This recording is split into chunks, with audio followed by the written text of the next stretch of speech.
Hello friends, welcome to my channel dreams way of learning.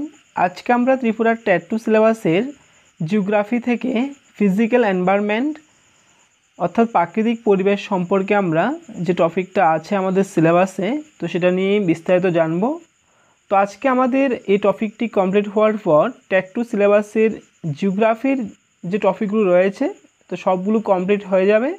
তোমরা যদি সম্পূর্ণ টপিকগুলো দেখে না থাকো তাহলে প্লেলিস্টে গিয়ে দেখে নেবে, সেখানে সাজানো আছে। তো আজকে আমাদের 36 নাম্বার ক্লাস। তো এখানে আমরা এই যে টপিকটা আছে সেটা নিয়ে জানবো। তো দেখো তাহলে পরিবেশ। তো পরিবেশ শব্দটির ইংরেজি প্রতিশব্দ হলো এনভায়রনমেন্ট। এই এনভায়রনমেন্ট শব্দটি ফরাসি শব্দ এনভায়রনার বা এনভায়রন, অর্থাৎ এটা অথবা দুটোটাই আসতে পারে, যে কোনো একটা থাকতে পারে, থেকে এসেছে।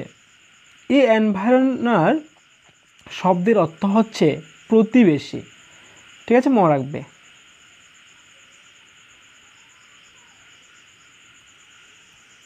তারপর দেখো, প্রতি বছর 5 জুন দিনটি সারা বিশ্বে বিশ্ব পরিবেশ দিবস হিসাবে পালিত হয়।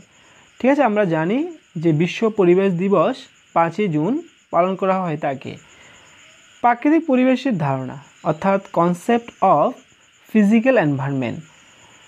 তো প্রকৃতি সৃষ্ট পরিবেশকে প্রাকৃতিক পরিবেশ বলে, অর্থাৎ প্রকৃতির দ্বারা যে পরিবেশটা তৈরি হয়েছে তাকে প্রাকৃতিক পরিবেশ বলে। পৃথিবীর সমস্ত জড় এবং সজীব উপাদানের সমষ্টি হলো প্রাকৃতিক পরিবেশ, অর্থাৎ জড় বস্তু আর সজীব যে উপাদান, জড় উপাদান আর সজীব উপাদান, এই সবগুলোর সমষ্টিকেই বলা হয় প্রাকৃতিক পরিবেশ। অর্থাৎ মাটি, জল, বাতাস, আলো, উদ্ভিদ, জীবজন্তু প্রভৃতির সমষ্টি হলো প্রাকৃতিক পরিবেশ। তো আমাদের সকলেরই পরিবেশের উপরে কনসেপ্ট আছে, তো সেখানে এই জন্য এত একটা ডিটেলসে আমি যাইনি, যেগুলো ইম্পর্টেন্ট দরকার সেগুলোকে নিয়ে ডিসকাস করছি। আর তোমরা একটা আমার এনভায়রনমেন্ট সায়েন্সের উপর একটা ভিডিও আছে, সেটাও দেখে নিতে পারো এনভায়রনমেন্টের জন্য। তো আমরা এক কথায় বলতে পারি কি, প্রকৃতির নিজে প্রাকৃতিক নির্বাচনের মাধ্যমে প্রতিটি জীবের সুস্থ ও স্বাভাবিকভাবে বেঁচে থাকার জন্য যে উপাদানগুলি তৈরি করেছে সেই উপাদানগুলির সমষ্টিকেই প্রাকৃতিক পরিবেশ বলে। ঠিক আছে, অর্থাৎ প্রকৃতির মধ্যে যে ভারসাম্য বজায় রাখার জন্য যে প্রকৃতি যে জড় উপাদান এবং সজীব উপাদান এর মধ্যে যে সমষ্টি তৈরি করেছে তো সেটাকে একসাথে বলা হয় প্রাকৃতিক পরিবেশ। তো এবার আমরা প্রাকৃতিক পরিবেশের যে উপাদানগুলো রয়েছে অর্থাৎ কম্পোনেন্ট অফ ফিজিক্যাল এনভায়রনমেন্ট, তো সেগুলো দেখে নেই। প্রাকৃতিক পরিবেশের দুটি প্রধান উপাদান আছে, একটি হলো সজীব উপাদান অর্থাৎ বায়োটিক কম্পোনেন্ট, আরেকটি হলো জড় উপাদান বা অ্যাবায়োটিক কম্পোনেন্ট। তো সজীব উপাদানগুলি দেখো, সজীব উপাদান বলতে উদ্ভিদ, প্রাণী ও মানুষকে বোঝায়, অর্থাৎ যাদের প্রাণ রয়েছে, কারণ এদের মধ্যে প্রাণের বিকাশ ঘটেছে। ইংরেজিতে সজীব উপাদানকে বায়োটিক কম্পোনেন্ট বা লিভিং কম্পোনেন্ট বলে। ঠিক আছে, এটা মনে রাখবে। মানে সজীব উদ্ভিদকে আবার কি বলা হয়, বায়োটিক কম্পোনেন্ট বলা হয়। সজীব উপাদানগুলিকে দুই ভাগে ভাগ করা যায়, একটি হলো স্বভোজী আরেকটি হলো পরভোজী। তো স্বভোজী বলতে উৎপাদককে বোঝায়, অর্থাৎ অটোট্রপস, অর্থাৎ যারা নিজেদের খাদ্য নিজেরা তৈরি করতে পারে। আর পরভোজী বলতে হেটেরোট্রপসকে বোঝায় বা খাদক, যারা অন্যের উপর নির্ভর করে। যাই হোক, আমরা দেখে নিই স্বভোজী বা উৎপাদক কাদেরকে বলে। স্বভোজী বা উৎপাদক হবে, বা উৎপাদক বলতে বাস্তুতন্ত্রের মধ্যে যেসব জীবকে বোঝানো হয় সেগুলো সৌরশক্তি শোষণ করে কার্বন ডাইঅক্সাইড হবে, হাইড্রোজেন, অক্সিজেন প্রভৃতি বিভিন্ন অজৈব উপাদানের সাহায্যে খাদ্য তৈরি করতে পারে। অর্থাৎ যারা সবুজী বা উৎপাদক তারা কি করে, তারা বাস্তুতন্ত্রের মধ্যে যেসব জীবকে বোঝায়, অর্থাৎ সবুজী বা উৎপাদক বলতে যে সকল জীবকে বোঝায় তো সেগুলো সৌরশক্তি শোষণ করে কার্বন ডাইঅক্সাইড বা হাইড্রোজেন, অক্সিজেন এই প্রভৃতির উপস্থিতিতে অজৈব উপাদানের সাহায্যে খাদ্য তৈরি করতে পারে। যেমন শৈবাল, সবুজ উদ্ভিদ, সালোক সংশ্লেষকারী ব্যাকটেরিয়া এই প্রভৃতি কিন্তু সবুজী উপাদানের উদাহরণ কিন্তু। ঠিক আছে, সরি এটা সবুজী উপাদান হবে, আমি উৎপাদক বলেছি, সবুজী উপাদান, সবুজী। তারপর দেখো পরভোজী বা খাদক। তো বাস্তুতন্ত্রের মধ্যে যে সমস্ত জীব নিজের খাদ্য উৎপাদন করতে পারে না এবং খাদ্যের জন্য উৎপাদকের উপর নির্ভরশীল তাদের খাদক বা পরভোজী উপাদান বলে।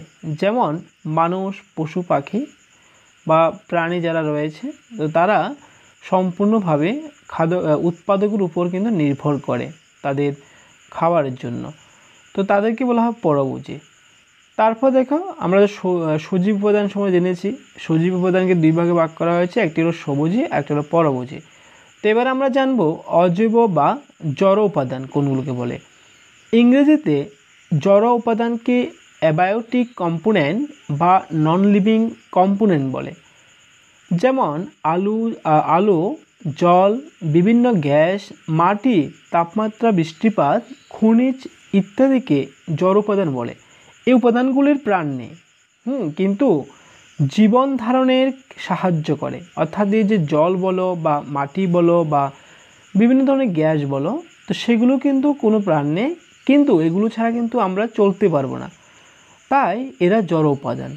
ঠিক আছে, অর্থাৎ এগুলো আমাদের জীবনের সঙ্গে মানে আঙ্গাঙ্গিকভাবে যুক্ত রয়েছে। সুতরাং অজৈব উপাদান মূলত শিলামণ্ডল, বায়ুমণ্ডল বা বায়ুমণ্ডল নিয়ে গঠিত। অর্থাৎ আমাদের শিলামণ্ডল রয়েছে, যে বায়ুমণ্ডল রয়েছে বা বায়ুমণ্ডল। তো আমরা অ্যাকচুয়ালি এগুলো তো সবগুলো জানি, আমরা শিলামণ্ডল সম্পর্কে আমরা ডিসকাস করেছিলাম যে এখানে যে বিভিন্ন শিলা রয়েছে আমাদের। কারণ বায়ুমণ্ডল আমরা ডিসকাস করে ফেলেছি, মানে জেনেছিলাম। বায়ুমণ্ডলও জেনেছিলাম যে সমুদ্র বলো বা জল যেটা আছে, তো সেগুলো সম্পর্কে আর কোনো অসুবিধা হওয়ার কথা নয়। তো এগুলোকে নিয়েই হলো অজৈব উপাদান বা জড় উপাদান গঠিত। এবং জৈব উপাদান সবুজী ও পরভোজী জীবের সমানে গঠিত। তো জৈব উপাদান বলতে বোঝায় সবুজী ও পরভোজী যে জীবের সমন্বয়ে গঠিত উপাদানকে। ঠিক আছে, এবার আমরা প্রাকৃতিক পরিবেশের প্রকৃতি নিয়ে একটু জেনে নিই। প্রাকৃতিক পরিবেশ সময়ের সাথে সর্বদা পরিবর্তনশীল। আমরা জানি আমাদের সমাজ সর্বদা পরিবর্তনশীল, তো সেই সাথে আমাদের প্রাকৃতিক পরিবেশও কিন্তু পরিবর্তন হচ্ছে, মানে কন্টিনিউয়াস। সুতরাং বর্তমান শিক্ষিত সচেতন মানুষ ও সমাজকে তার নিজের প্রয়োজনে ও ভবিষ্যতের সুরক্ষার স্বার্থে দূষণমুক্ত পরিবেশ গড়ে তুলতে হবে। তাই আমাদের সকলের কর্তব্য কি, যাতে আমাদের পরিবেশ দূষণমুক্ত থাকে তার জন্য আমাদেরকে বিভিন্ন ধরনের পদক্ষেপ নেওয়া প্রয়োজন। তো সেই পদক্ষেপগুলো কি হতে পারে আমরা এগুলো একটু সংক্ষেপে জেনে নিই। যেমন দেখো, বেশি সংখ্যায় বৃক্ষরোপণ করার পরিকল্পনা গ্রহণ করতে হবে। যদি বেশি পরিমাণে বৃক্ষরোপণ করা হয় তাহলে দেখবে পরিবেশ নির্মল থাকবে, আবহাওয়া থাকবে, শান্ত থাকবে। জনসংখ্যা বৃদ্ধি হ্রাস করতে হবে। আমাদের বর্তমানে যে হারে জনসংখ্যা বৃদ্ধি পাচ্ছে, তো সেটা হ্রাস করতে হবে। পরিবেশ দূষণ হ্রাস ও পরিবেশ সম্পর্কে সচেতনতা বৃদ্ধি করা, এটা একটা গুরুত্বপূর্ণ দায়িত্ব। কিন্তু গচ্ছিত ও ক্ষয়িষ্ণু সম্পদের ব্যবহার হ্রাস করে পুনর্নবীকরণযোগ্য সম্পদের ব্যবহারের উপর গুরুত্ব দেওয়া। তো ঠিক আছে, এগুলো আমাদের করা দরকার। তো এবার আমরা কিছু ইম্পর্টেন্ট যে পরিবেশ সংক্রান্ত দিবস রয়েছে এগুলো জানবো। দেখো, আমার মনে হয় এখান থেকে যদি প্রশ্ন আসে যে প্রথম যে আমরা পার্টটা পড়েছিলাম, প্রথম যে পয়েন্টটা আছে কোথা থেকে এসেছে শব্দগুলো, এনভায়রনমেন্ট, তো সেই পার্টগুলো ভালো দেখতে হবে। আর এখানে যে এনভায়রনমেন্ট ডেগুলো আছে ইম্পর্টেন্ট, এগুলো কয়েকটা দেখতে পারো তোমরা। ঠিক আছে, আর এগুলো তোমাদের বেসিক কনসেপ্ট থেকে তোমরা পেয়ে যাবে যদি এখান থেকে প্রশ্নগুলো আসে। তো পরিবেশ সংক্রান্ত কিছু ইম্পর্টেন্ট ডে দেখো। বিশ্ব পরিবেশ দিবস 5ই জুন পালন করা হয়। বিশ্ব অরণ্য দিবস 21শে মার্চ, তোমরা এগুলো মনে রাখবে কিন্তু। ঠিক আছে, বিশ্ব জল দিবস 22শে মার্চ পালন করা হয়। আন্তর্জাতিক নারী দিবস 4 মার্চ, সরি এটা 8 মার্চ হবে, 8 হবে, 8 মার্চ আন্তর্জাতিক নারী দিবস। বসুন্ধরা দিবস 22 এপ্রিল, অর্থাৎ 22শে এপ্রিল বসুন্ধরা দিবস। প্রজাতন্ত্র দিবস আমরা জানি 26শে জানুয়ারি। বিশ্ব জনসংখ্যা দিবস 11 জুলাই। ঠিক আছে, মনে রাখবে। বিশ্ব আবহাওয়া দিবস 23শে মার্চ, শিশু দিবস 14ই নভেম্বর। তারপর দেখো বিশ্ব এইডস দিবস 1 ডিসেম্বর, বিশ্ব স্বাস্থ্য দিবস 7 এপ্রিল, বিশ্ব ওজোন স্তর দিবস 16ই সেপ্টেম্বর। এগুলো তোমরা দেখবে ইম্পর্টেন্ট যে ডেগুলো আছে আমি রেখেছি এগুলো। এবার আমরা কিছু পরিবেশ সংক্রান্ত আইনসমূহ জেনে নিই, যেহেতু আমরা পরিবেশ সম্পর্কে পড়ছি একটু জেনে রাখা দরকার। তো বন্যপ্রাণী সুরক্ষা আইন এটি 1972 সালে প্রণীত হয়েছিল। বনভূমি সুরক্ষা আইন 1980, পরিবেশ সুরক্ষা আইন 1986 সালে, খুবই ইম্পর্টেন্ট। ভারতের জাতীয় বননীতি 1952 সালে গঠিত হয়। বায়ু দূষণ প্রতিরোধ ও নিয়ন্ত্রণ আইন 1981 সালে প্রণীত হয়েছিল। জলদূষণ প্রতিরোধ ও নিয়ন্ত্রণ আইন 1974 সালে প্রণীত হয়। এবারে কিছু গুরুত্বপূর্ণ তথ্য আমরা দেখে নিই, এই যে ওভারঅল যে ডিসকাস করেছিলাম আমি সেখান থেকে। তো দেখো, এনভায়রনমেন্ট বা পরিবেশ শব্দটি এসেছে ফরাসি শব্দ এনভায়রন বা এনভায়রনার থেকে। তারপর দেখো, পরিবেশে কয়টি উপাদান আমরা জানি? 2টি উপাদান, একটি হলো সজীব উপাদান, একটি জৈব উপাদান। তারপর দেখো, বিশ্ব পরিবেশ দিবস পালিত হয় 5 জুন। প্রাকৃতিক বৃক্ষ বলা হয় কাকে? জলাভূমিকে বলা হয় প্রাকৃতিক বৃক্ষ। ঠিক আছে। বায়ুমণ্ডলের কার্বন ডাইঅক্সাইডের পরিমাণ কত? 0.03%। এগুলো আমরা সকলেই জানা আছে। বা বায়ুমণ্ডলের নাইট্রোজেনের পরিমাণ কত এগুলো জানো, কার্বন ডাইঅক্সাইডের পরিমাণ কত, অক্সিজেনের পরিমাণ কত সেগুলো আমি ডিসকাস করছি না এখানে। কোন প্রাণী যান্ত্রিক উপায়ে মৃত্তিকা গঠনে সাহায্য করে? পিঁপড়ে, উইপোকা, কেঁচো। ঠিক আছে, এই সকল প্রাণীরা যান্ত্রিক উপায়ে মৃত্তিকা গঠনে সহায়তা করে। একটি পরজীবীর উদাহরণ দাও। কৃমি আর কি। ঠিক আছে, এটা একটি পরজীবী। তারপর দেখো, কে মানুষকে প্রকৃতির সন্তান হিসাবে বর্ণনা করেন? স্যাম্পল। আমি এখানে স্যাম্পেলও পেয়েছি, তোমরা এটা আমি স্যাম্পেলও পেয়েছি, স্যাম্পলও পেয়েছি। তো স্যাম্পলটা হতে পারে। প্রাকৃতিক সৌরপর্দা বলা হয় কোন স্তরকে? ওজোন স্তরকে বলা হয় প্রাকৃতিক সৌরপর্দা। আমরা ওজোন স্তর সম্পর্কে ডিটেলসে জেনেছিলাম, তো সেখানে আমি ডিসকাস করেছিলাম এই পার্টটা।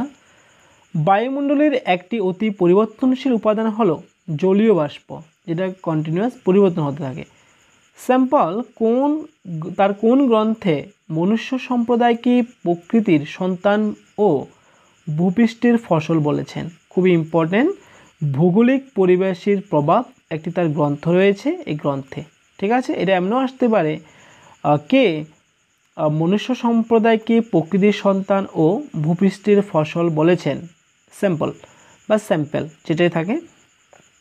হান্টিংটন তার সিভিলাইজেশন অ্যান্ড ক্লাইমেট বইতে বলেছেন জলবায়ু মানুষের সভ্যতার বিকাশকে সম্পূর্ণভাবে নিয়ন্ত্রণ করে। দেখে রাখো এটা একটু ভালো করে। তারপর দেখো, মানুষ শিলাস্তরের কোন স্তরে বসবাস করে?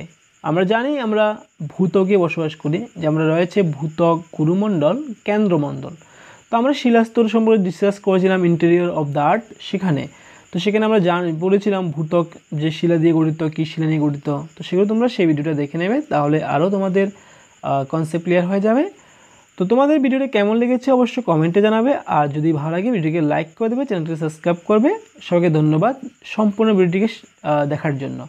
তো আমি কিছুদিন পরে দেখবে স্টার্ট করব জিওগ্রাফি থেকে যে ইম্পর্টেন্ট যে কোশ্চেন রয়েছে প্রত্যেকটি টপিক থেকে, তো সেগুলো নিয়ে আমরা একটা সিরিজ স্টার্ট করব প্রত্যেকটা সাবজেক্টে। হিস্ট্রি বলো, জিওগ্রাফি বলো, বেঙ্গলি বলো বা ইংলিশ প্যাডাগজি বলো, সবগুলো থেকে সিরিজ থাকবে কোশ্চেন সিরিজ। মানে যে টপিকগুলোর কনসেপ্ট কমপ্লিট সেগুলোর উপরে কোশ্চেন সিরিজ আমরা স্টার্ট করব জুলাই থেকে। ঠিক আছে।